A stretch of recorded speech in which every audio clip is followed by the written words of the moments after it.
जब भी प्रश्न आता है भारत के राष्ट्रपिता को लेके तो हम सभी के मन में सिर्फ एक ही उत्तर आता है जो कि है महात्मा गांधी जी।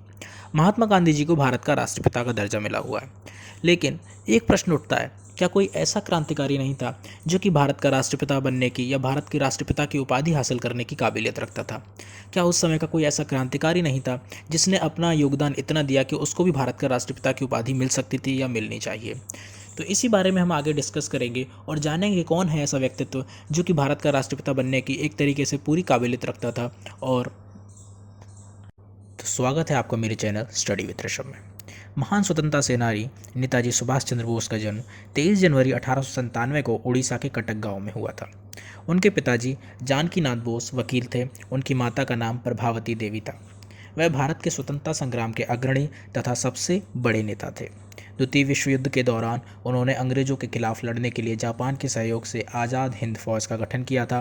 नेताजी सुभाष चंद्र बोस द्वारा दिया गया जय हिंद का नारा भारत का राष्ट्रीय नारा है। तो चलिए आज हम विशेष तौर पर सुभाष चंद्र बोस की जीवनी के बारे में देखेंगे। ऐसे क्या क्या योगदान थे जो उन्होंने देश के लिए दिए। नेताजी सुभाष चंद्र बोस के मन में देश प्रेम, स्वाभिमान और साहस की भावना बचपन से ही बड़ी प्रबल थी। वे अंग्रेज शासन का विरोध करने के लिए अपने भारतीय सहपाठियों का भी मनोबल बढ़ाते थे। अपनी छोटी आयु में ही सुभाष ने यह जान लिया था कि जब तक भारतवासी एकजुट होकर अंग्रेजों का विरोध नहीं करेंगे तब तक हमारे देश को उनकी गुलामी से मुक्ति नहीं मिल सकेगी। जहां सुभाष के मन में अंग्रेजों के प्रति तीव्र घृणा थी, वहीं अपने देशवासियों के प्रति उनके मन में बड़ा प्रेम था। 1942 में गांधी जी ने सुभाष चंद्र बोस जी को प्रिंस अमंग दी पैट्रियट्स कहा। उनने कहा कि अगर कोई देशभक्ति के प्रति सबसे ज़्यादा जागरूक है या सबसे ज़्यादा अपनी लगन रखता है तो वो हमारे बोस हैं, नेताजी हैं।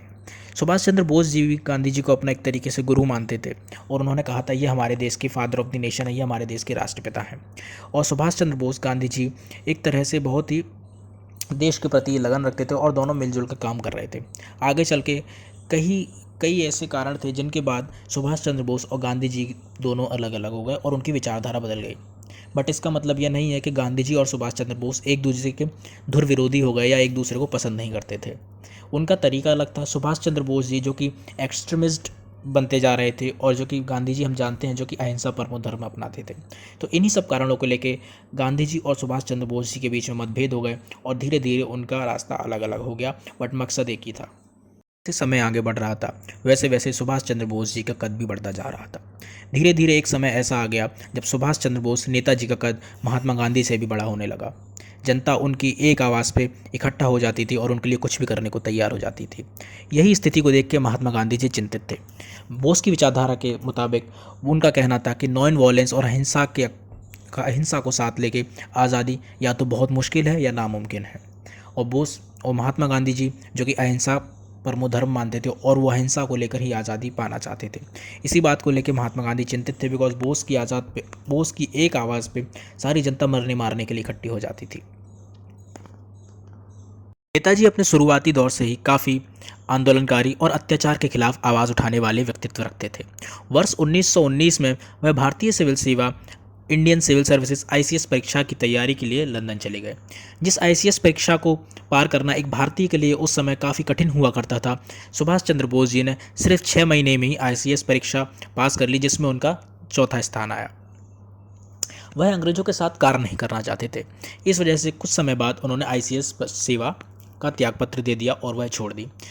उनके इस कार्य से भारत में एक तरह से उनका नाम हो गया और हर न्यूज़पेपर में उनके बारे में खबर छपने लगी कि एक भारतीय मूल्य के व्यक्ति ने आईसीएस परीक्षा पास करके और उसको छोड़ दिया गया। बिकॉज उस समय क्या होता था, उस समय कोई भी इस परीक्षा को छोड़ना नहीं चाहता था, बिकॉज ये बहुत बड़ी पोस्ट की परीक्षा हुआ करती थी और ये कोई भी व्यक्ति एक बार अगर पा लेता था तो उसे छोड़ना नहीं चाहता था।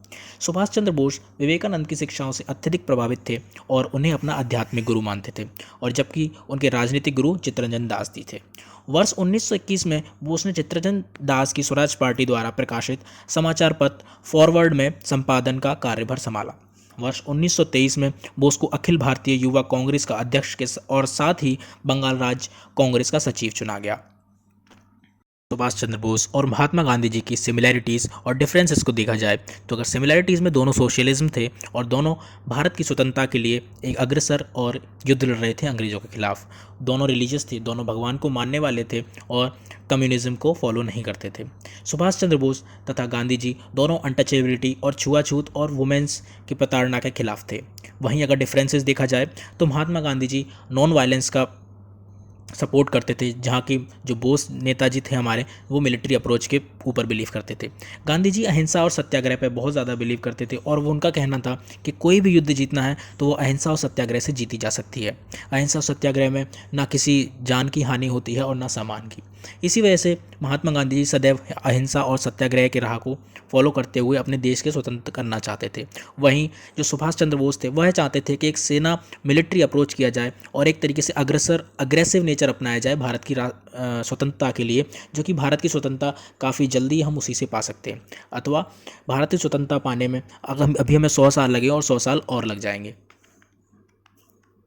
ऐसा आया जब बोस जी को उनके घर में ही नज़रबंद कर दिया गया। ब्रिटिश सेना 24 घंटे उनकी निगरानी करती थी, क्योंकि उस समय जो नेताजी थे सुभाष चंद्र बोस, वो एक तरह से स्वतंत्रता संग्राम में एक बहुत ही मेजर रोल रखते थे और अंग्रेज़ों को यह प्रतीत हो गया था कि ये जो बोस है ये हमारी नहीं सुनेगा। जो महात्मा गांधी जी थे वह सब जानते थे अंग्रेज़ कि ये अहिंसावादी हैं, ये कोई भी ऐसा कदम नहीं उठाएंगे जो उनके लिए बहुत ज़्यादा घातक होगा। बट जो नेताजी थे वो अंग्रेज़ों के लिए बहुत ही मुश्किल कड़ी थे। बोस छिप छिपा के बर्लिन पहुंचते हैं। बोस ने बर्लिन में स्वतंत्रता भारत केंद्र की स्थापना की और युद्ध के लिए भारतीय कैदियों से भारतीय सेना का गठन किया, जिन्होंने एक्सिस शक्तियां, जो कि जर्मनी, इटली और जापान थी, द्वारा बंदी बनाए जाने से पहले उत्तर अफ्रीका में अंग्रेजों के लिए लड़ाई लड़ी थी। तो जब वर्ल्ड वॉर चल रहा था, तो उस समय वर्ल्ड वॉर द्वितीय चल रहा था, तो उस समय क्या हुआ था, जो ब्रिटिश सेना में थे हमारे काफ़ी भारतीय सेनानी लड़ रहे थे। तो उसमें ही जो इटली और जापान और जर्मनी के द्वारा भारतीय सैनिकों को बंदी बनाया गया था। तो ये जो नेताजी हमारे हैं ये बर्लिन पहुंचते हैं और ये जो एक्सिस पावर्स थी उस समय की, जो कि जर्मनी में एडोल्फ हिटलर, इटली में म्यूसोलिनी और जापान के उस समय के प्रधानमंत्री या राष्ट्रपति शासक, उन सबसे बात करते हैं और उन सबसे कहते हैं कि हम आपका एक तरह से ब्रिटिश शासक के खिलाफ आपके साथ लड़ाई लड़ेंगे और उससे हमें भारत की आज़ादी मिल जाएगी। तो इसलिए आप हमारे ये जितने भी सैनिक पकड़े गए हैं इनको छोड़ दीजिए, इनसे हम आज़ाद हिंद फौज की स्थापना करेंगे जो कि ब्रिटिश सेना के खिलाफ लड़ेगी। तो इस बात से हिटलर और मुसोलिनी, इटली, ये एक्सिस पावर एग्री कर जाती हैं और ये जो बोस जी हैं उनकी मदद करने लगते हैं। तो आप देख सकते हैं बोस जो कि भारत से निकल के एक तरीके से वर्ल्ड पॉलिटिक्स कर रहे थे। जो बाकी क्रांतिकारी थे वो भारत में रह के एक तरीके से भारत की स्वतंत्रता के लिए लड़ रहे थे, वहीं बोस ने out of the box future में जाके उन्होंने सोचा और वो इंटरनेशनल सपोर्ट के लिए निकल गए और उन्होंने एक्सेस पावर्स, उन्होंने मौका देखा कि वर्ल्ड वॉर 2 एक तरीके से बहुत अच्छा मौका है भारतीय आज़ादी का, बिकॉज ब्रिटिश ऑलरेडी एक तरीके से युद्ध में थी, तो उसको वो एक तरीके से कंट्रोल करना बहुत मुश्किल हो रहा था उसको। तो एक अच्छा मौका देखते हुए सुभाष चंद्र बोस जी ने आज़ाद हिंद फौज की स्थापना की। आज़ाद हिंद रेडियो का आरंभ सुभाष चंद्र बोस जी के नेतृत्व में 1942 में जर्मनी में किया गया था। इस रेडियो का उद्देश्य भारतीयों को अंग्रेजों से स्वतंत्रता प्राप्त करने हेतु संघर्ष करने के लिए प्रचार प्रसार करना था। इस रेडियो पर बोस ने 6 जुलाई 1944 को महात्मा गांधी जी को राष्ट्रपिता के रूप में संबोधित किया था। तो इससे आप देख सकते हैं कि जो सुभाष चंद्र बोस थे वो महात्मा गांधी जी के विचारधारा के खिलाफ थे, बट महात्मा गांधी जी को वो एक तरीके से नकारते नहीं थे। उनको पता था कि राष्ट्रपिता के रूप में महात्मा गांधी जी को संबोधित करने से जो भारत की जनता, उनको एक तरीके से एकजुटता का प्रमाण मिलेगा और वह महात्मा गांधी जी की जो स्वतंत्रता के लिए जो लड़ाई थी अंग्रेजों के खिलाफ, उसमें ज़रूर साथ देंगे। सुभाष चंद्र बोस जी जुलाई 1943 में जर्मनी से जापान नियंत्रित सिंगापुर पहुंचे। वहां से उन्होंने अपना प्रसिद्ध नारा दिल्ली चलो जारी किया और 21 अक्टूबर 1943 को आज़ाद हिंद सरकार तथा भारतीय राष्ट्रीय सेना की गठन की घोषणा की। आईएनए का गठन पहली बार मोहन सिंह और जापानी मेजर इविची फुजिवारा के नेतृत्व में किया गया था। इसमें मलायन, वर्तमान मलेशिया, अभियान में सिंगापुर में जापान द्वारा कब्जा किए गए ब्रिटिश भारतीय सेना के युद्ध के भारतीय कैदी को शामिल किया गया था। आईएनए में सिंगापुर के जेल में बंद भारतीय कैदी और दक्षिण पूर्व एशिया के भारतीय नागरिक दोनों शामिल थे। इनकी सैन्य संख्या बढ़कर 50,000 हो गई थी। आईएनए ने वर्ष 1944 में इम्फाल और बर्मा में भारत की सीमा के भीतर संबद्ध सेनाओं का मुकाबला किया। हालांकि रंगून के पतन के साथ ही आज़ाद हिंद सरकार एक प्रभावी एक प्रभावी राजनीतिक इकाई बन गई। नवंबर 1945 में ब्रिटिश सरकार द्वारा आईएनए के लोगों पर मुकदमा चलाए जाने के तुरंत बाद पूरे देश में बड़े पैमाने पर प्रदर्शन हुआ। आईएनए के अनुभव ने वर्ष 1945 और 46 के दौरान ब्रिटिश भारतीय सेना में असंतोष की लहर पैदा की, जिसकी परिणति फरवरी 1946 में बॉम्बे के नौसैनिक विद्रोह के रूप में हुई, जिसने ब्रिटिश सरकार को जल्द से जल्द भारत छोड़ने के लिए मजबूर किया। आईएनए अनिवार्य रूप से गैर सांप्रदायिक संगठन था, क्योंकि इसमें अधिकारियों और रैंकों में मुस्लिम काफ़ी संख्या में थे, और इसने झांसी की रानी नाम पर एक महिला टुकड़ी भी शामिल की थी। 1944 के जापानीज कैंपेन में, जो कि ब्रिटिश इंडिया के खिलाफ चलाया जा रहा था, उसमें शुरुआती दौर में आईएनए ने सफलता देखी, लेकिन जैसे जैसे समय बीतता गया, जो कि बैटल ऑफ इम्फाल और बैटल ऑफ कोहिमा हुई, जो कि 4 अप्रैल 1944 को हुई, जिसमें जापान आर्मी की हार हुई। इस जापान आर्मी की हार में आईएनए की भी हार हुई, और आईएनए के काफ़ी सेनानियों ने अपनी जान गंवा दी, और काफ़ी हथियारों को भी हानि हुई। जैसे जैसे समय आगे बढ़ता गया, एक्सेस पावर एलिड पावर से हारती गई। वर्ल्ड वॉर 2 में जापानी इसकी हार हुई, और INA also captured by British, और इन भारतीय आज़ाद हिंद फौज और इंडियन नेशनल आर्मी के भी काफ़ी सेनानी ब्रिटिश आर्मी द्वारा कैप्चर्ड कर लिए गए। इससे कुछ समय बाद सुभाष चंद्र बोस रहस्यमयी तौर पे गायब हो गए, और काफ़ी समय तक उनका पता नहीं चला। समय बाद सितंबर 1945 में खबर आती है कि ताइवान के पास सुभाष चंद्र बोस जी का देहांत हो गया, जो कि एक प्लेन क्रैश में हुआ। अभी तक यह एक रहस्यमयी बात है कि सुभाष चंद्र बोस जी का देहांत प्लेन क्रैश में हुआ है भारत के राष्ट्रपिता महात्मा गांधी होने चाहिए या सुभाष चंद्र बोस। तो एक इसका उदाहरण लेते हैं।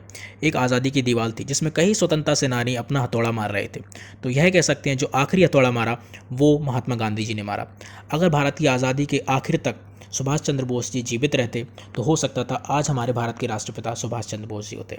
आखिरकार इनकलाब जिंदाबाद का नारा दौड़ रहा था रग रग में, वो जावाज देश प्रेमी सदा अमर रहेगा इस जग में। तो धन्यवाद आज की वीडियो के लिए, फिर मिलते हैं नेक्स्ट वीडियो में। अभी के लिए बस इतना ही।